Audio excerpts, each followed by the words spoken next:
Olá, meu nome é Sebastião Ernesto, sou médico anestesiologista e estou continuando aqui nesse terceiro vídeo falar sobre essa revisão sistemática, comparando solução balanceada com solução salina, publicada em 2023 no British Journal of Anesthesiology.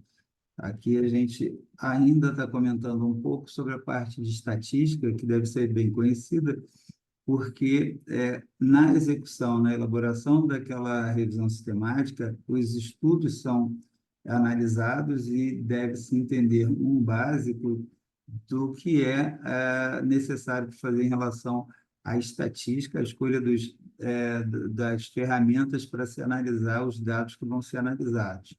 Então, falando aqui de um assunto importante, que é a razão de risco, é a comparação de duas proporções de alguma coisa que vão ser uma dividida pela outra e gerar um determinado resultado que vai ser igual a um se as duas opções de intervenção forem similares em relação ao desfecho analisado. Ela vai ser menor que um se a intervenção avaliada é inferior àquela intervenção clássica ou a não utilização de alguma intervenção na comparação.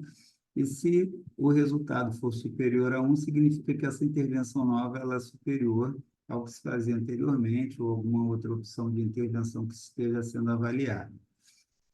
Então, aqui, para a gente comparar os riscos, a gente analisa essa tabelinha de 2 por 2 para gerar o estudo da comparação entre as duas possibilidades. Então, a gente vai comparar doentes e não doentes, expostos e não expostos, que vão ser, então, analisados segundo essas fórmulas. O risco do paciente exposto, que é o paciente dessa primeira linha, apresentar aquela condição, a doença, é igual à quantidade de doentes expostos dividido pelo total de indivíduos que foram expostos, tanto aqueles que apresentaram a doença quanto aqueles que não apresentaram a doença. Então, vai gerar essa fórmula aqui, o A dividido pelo A mais B, A dividido pelo A mais B, que vai gerar, então, o risco do indivíduo, ao ser exposto àquela condição, desenvolver aquela determinada condição. E o risco de não expostos apresentarem a doença vai ser a divisão do C, que é a quantidade de indivíduos não expostos que apresentaram a doença, dividido pelo total de indivíduos não expostos. Então, vai ser o C dividido pelo C mais D, que é a linha do total de não expostos. Então, a gente vai ter o resultado do risco da exposição e do risco da não exposição. E dividindo um pelo outro, como está aqui embaixo, a gente vai ter a razão de risco, né? Representando, então, se for maior que um, significa que o numerador é maior, então o risco da exposição é maior do que o risco da não exposição, significando que é um resultado positivo em relação a esse risco presente na exposição.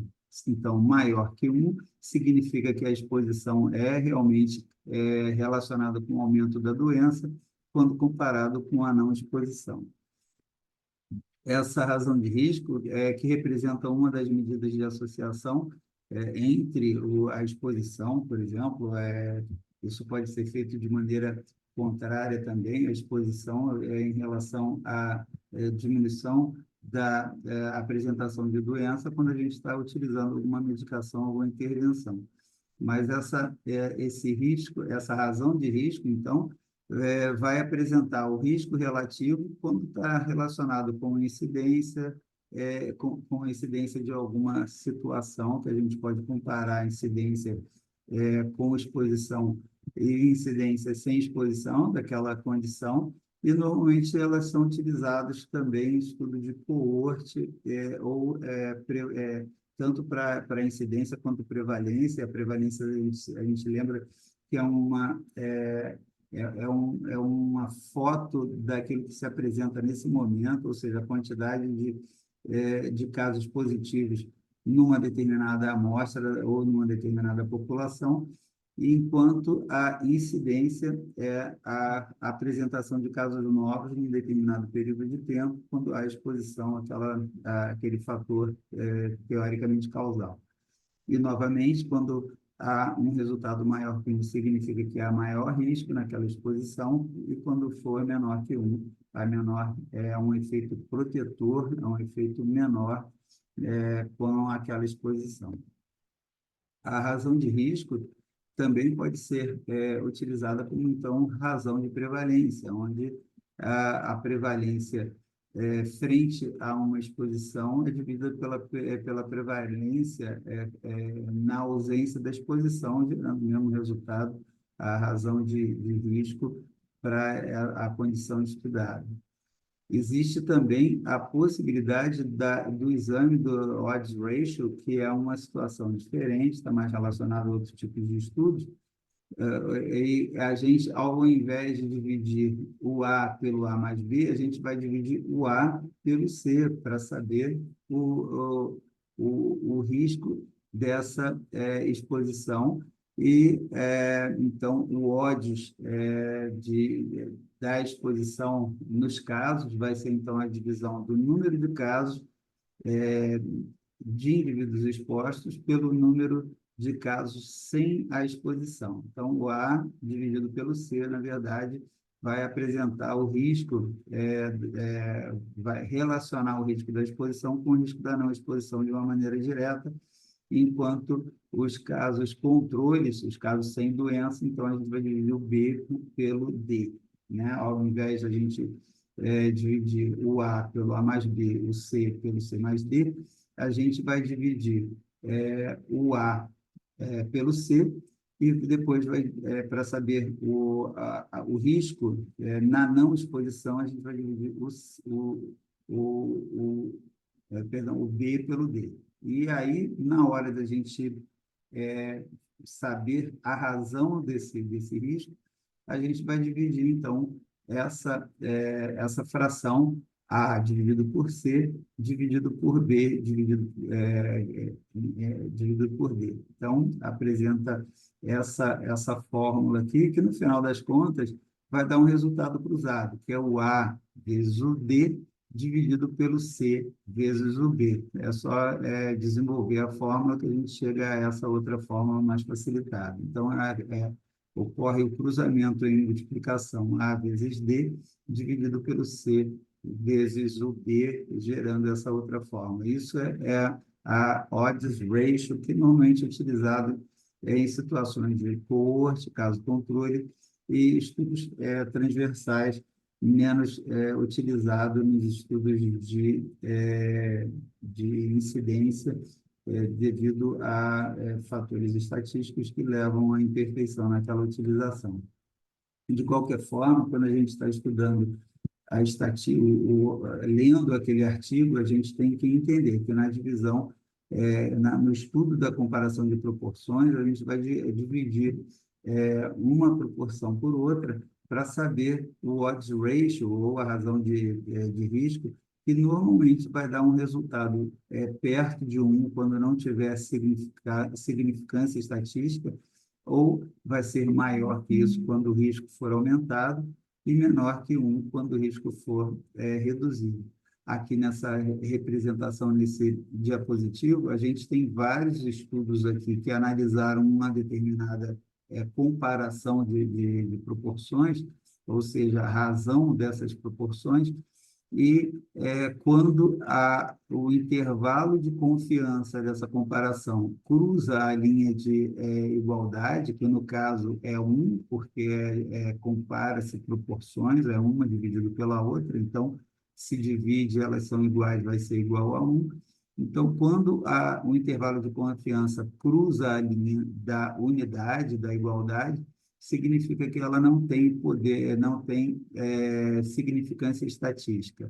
Aqui temos um outro trabalho que mostra que há um fator protetor, já que é menor que 1, e então a condição a ser desenvolvida na preocupação da utilização daquela intervenção ela vai aparecer com uma proporção menor, porque a gente está dividindo a intervenção, a proporção da intervenção estudada pela proporção da ausência dessa intervenção ou de uma outra intervenção qualquer.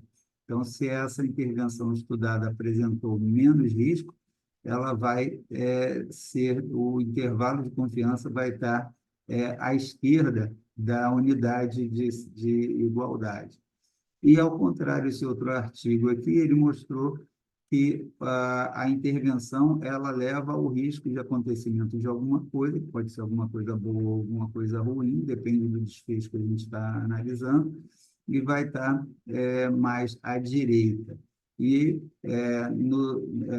na estatística final do estudo, da análise de todos esses artigos de uma maneira conjunta, a gente vai ter lá, então, aquele diamante que vai estar colocado à esquerda, se for favorável a uma determinada estratégia, à direita, se for favorável a outra, ou ele vai ficar cruzando a linha da unidade quando não tiver diferença estatística entre as duas proporções.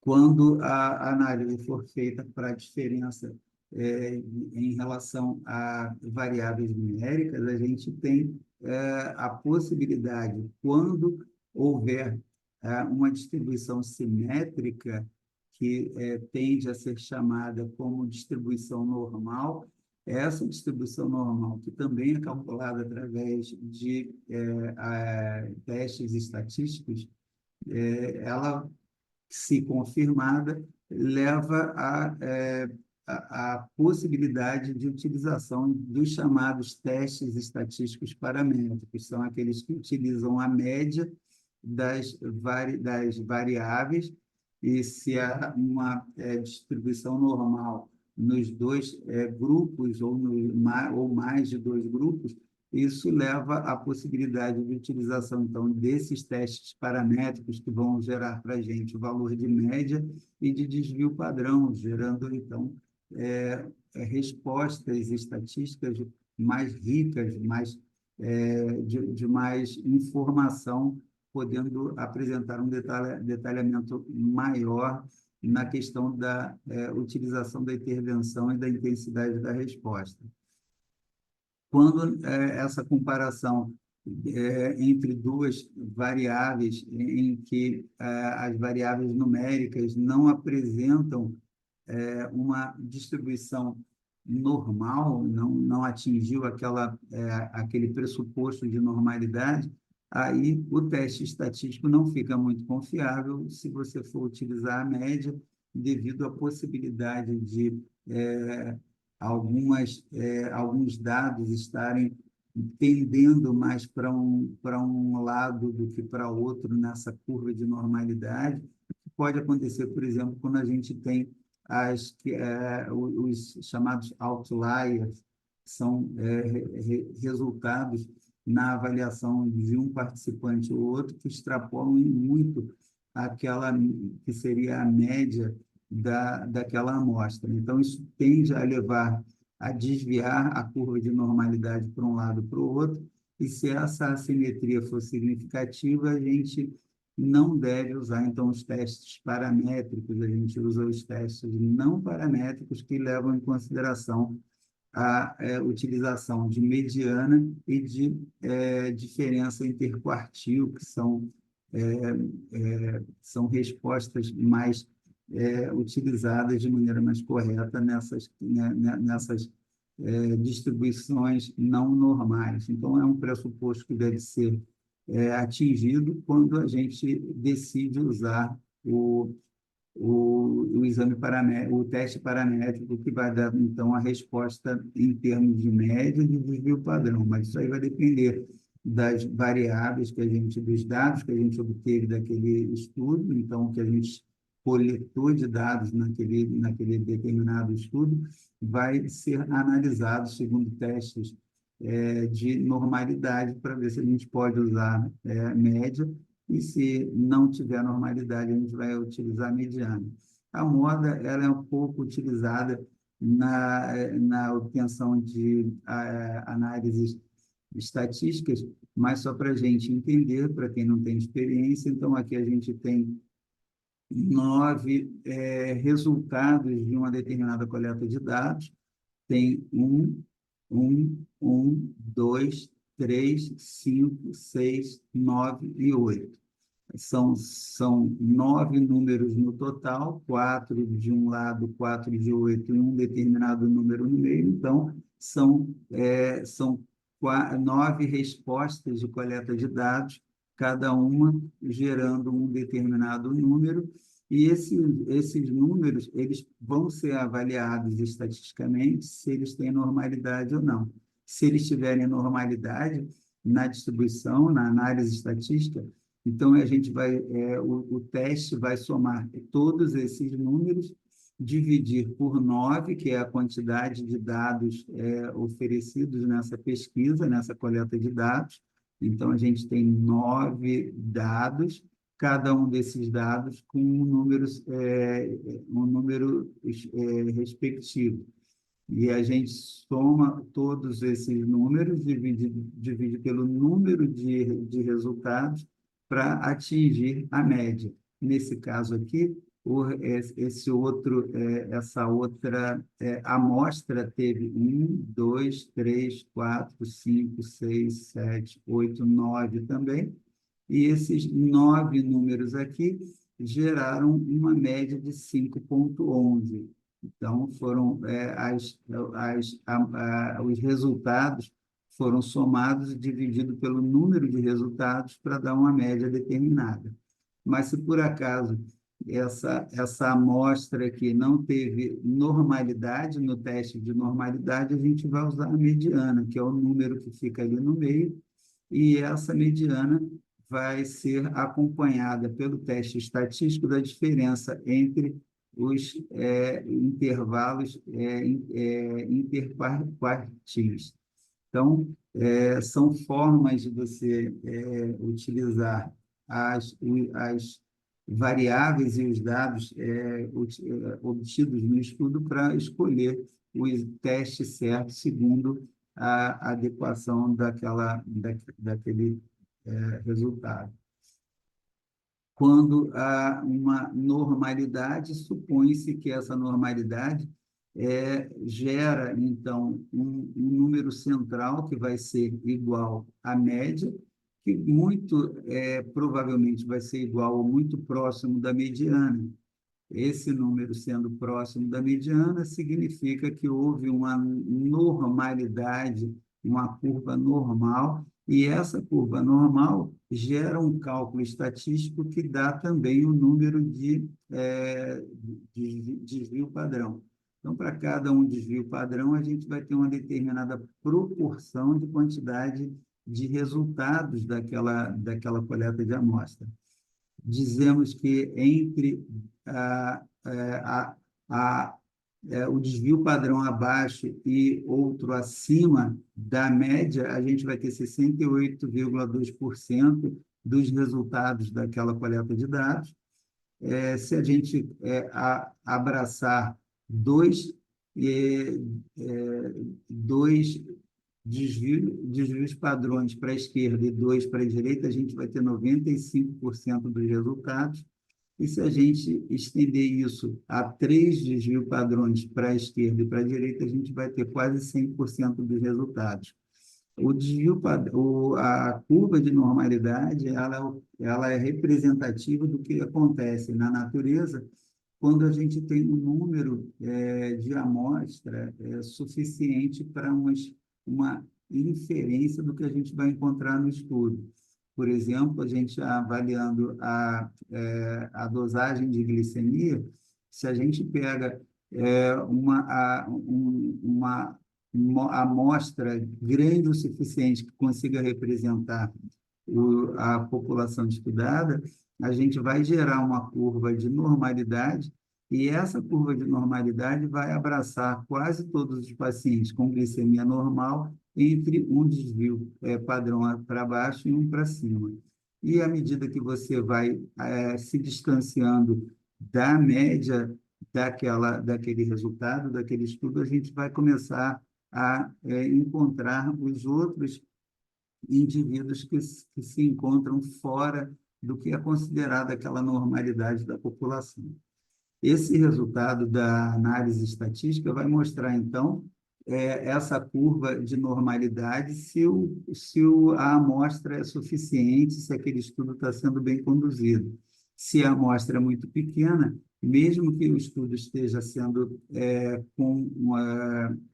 baseado na possibilidade de resposta à intervenção que você está testando, a amostra, sendo muito pequena, ela não vai conseguir gerar uma curva de normalidade. Então, a curva de normalidade ela vai começar a surgir quando você começar a aumentar aquela amostra, se houver realmente resposta positiva à intervenção que você está testando, e à medida que a amostra vai aumentando, a curva de normalidade ela vai se estreitando, porque vai estreitando o intervalo de confiança do teste que está sendo utilizado. E, como eu falei, se por acaso não houver normalidade na distribuição dos dados coletados, a gente vai ter que usar a mediana, que é o valor central da distribuição de todos os valores encontrados dispostos de uma maneira crescente. Eu vou voltar lá para a gente ver. A gente tem que pegar todos os dados e colocá-los em ordem crescente, para a gente escolher o do meio para ser a mediana. Se por acaso aqui não tivesse esse 3 aqui, se fossem só 8 resultados e sem o 3, então a resposta central seria o 2 mais 5 dividido por 2, que seria o resultado da mediana, que é um número que não está encontrado na relação das respostas, mas que deveria ser calculado dessa forma. Mas aqui, como são 9 números, a gente pega o número do centro, igual aqui. Aqui o número 3 também é o número do centro dessa amostragem.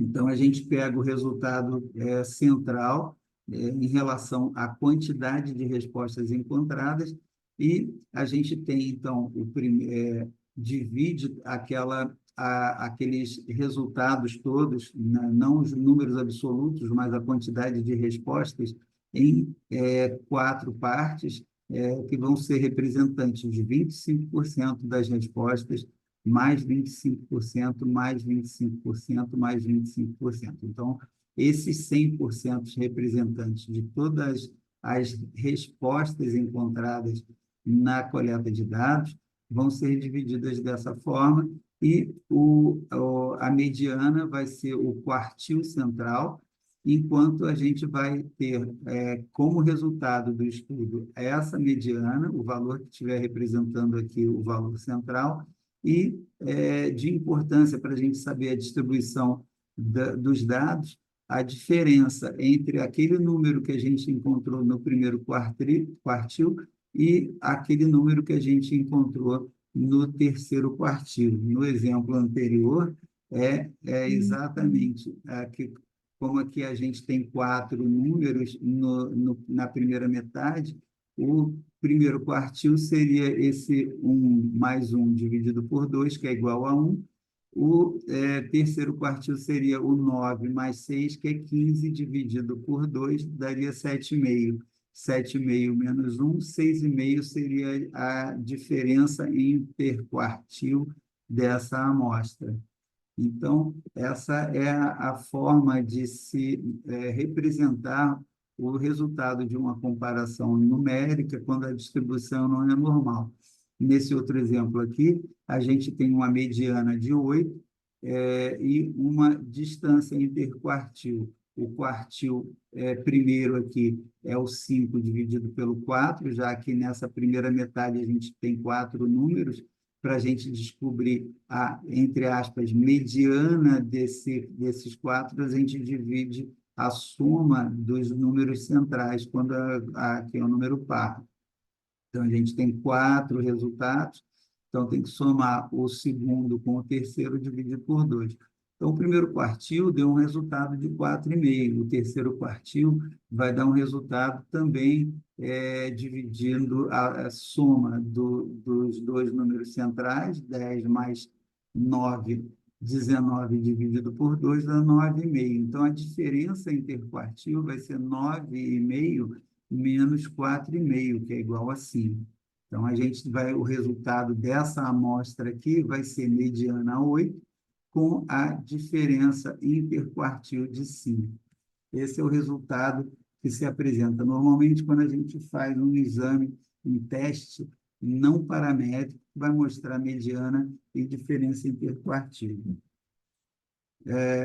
Uma forma gráfica de se mostrar essa diferença interquartil mediana esse tipo de gráfico que mostra que quando há uma simetria na quantidade que vai ficar nos valores que vão ficar à direita e à esquerda, quando eles são simétricos, então a gente vai ter 4 para cá e 4 para lá, e quando você for ver os valores, a média deles vai ser igual ao que se apresenta nos valores à direita. Então, a gente diz que é simétrico, o traço central é o traço que representa a mediana, os traços que fecham o retângulo são os quartis, o primeiro e o segundo. Aqui, nesse outro exemplo, tem um desvio à esquerda, representando que os valores encontrados à esquerda são muito pequenininhos, enquanto aqueles encontrados à direita são muito grandes. Então, isso desvia, apresenta uma distribuição de valores que tem uma tendência para valores mais próximos do primeiro quartil, e aqui o contrário. E aqui é uma representação de um exemplo extraído de algum artigo, onde há a diferença de médias. Então, ao contrário do que eu falei da proporção, onde a gente divide uma proporção, uma razão de risco, um odds ratio pelo outro, e aí dividindo um pelo outro, dificilmente vai dar zero, impossível. Então, vai dar 1 se eles forem iguais, ou menos que 1 se o numerador for menor que o denominador, e o contrário se o numerador for maior. Aqui não, aqui é diferença de média. A gente vai ter a média resultante num grupo contra a média resultante no outro, e elas vão ser uma subtraída da outra. Como é subtração, pode dar zero. E só vai dar zero se elas forem iguais. Um número menos um outro número igual a ele vai ser igual a zero. 2 menos 2 é zero, 4 menos 4 é zero. E quanto menor, mais negativo for esse número, significa que o placebo é superior, enquanto quando ele tende a ser positivo, quanto mais positivo, maior a superioridade da intervenção que a gente está testando. De novo, quando o intervalo de confiança cruza a linha de igualdade, que aqui, como a diferença de média vai ser igual a zero, então significa que não tem diferença estatística.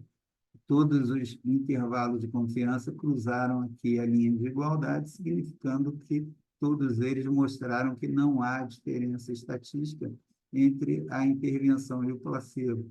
Até o diamante aqui do resultado final da meta-análise mostra que também, mesmo utilizando todos os artigos na meta-análise, no cálculo estatístico, continuou mantendo a igualdade estatística.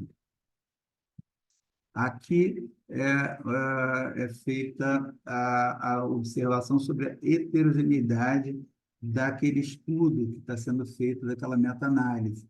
A meta-análise, ela sempre tem que trazer o cálculo da heterogeneidade, que pode ser feito através da estatística aqui quadrado, que é menos poderosa. Normalmente, ela mostra quando o Q quadrado mostra um valor de P muito baixo, como aqui normalmente está igual a 0,11, não é tão baixo assim, mas quando ele está muito, muito abaixo de 0,1, significa que há heterogeneidade. Mas existem falsos positivos, porque o teste do π quadrado não tem tanto poder quanto a estatística I ao quadrado. A estatística I ao quadrado, ela tem uma capacidade de demonstração mais fiel, mais uma sensibilidade, especificidade maior. E existe essa tabela aqui que mostra, abaixo de 40%, existe muito pouca heterogeneidade no trabalho, mas à medida que a porcentagem resultante no teste do estatístico, da estatística I ao quadrado, quando vai aumentando a porcentagem que deu resultado, vai aumentando, vai mostrando que aquele estudo teve muita heterogeneidade. Aqui está em torno de 50. Pode ser que haja uma heterogeneidade, mas existem estudos que mostram que vem com 80%, 90%. Então, a heterogeneidade é muito alta e muitas vezes isso dá até margem à tentativa de se fazer estudo de subgrupo para tentar separar as causas da heterogeneidade quando isso é possível. Bom, apenas uma pincelada aqui em alguma parte a mais de metodologia relacionada à revisão sistemática. Espero que tenha contribuído com alguma coisa para os novatos. E quem gostou, compartilhe, dê o seu like e muito obrigado pela companhia.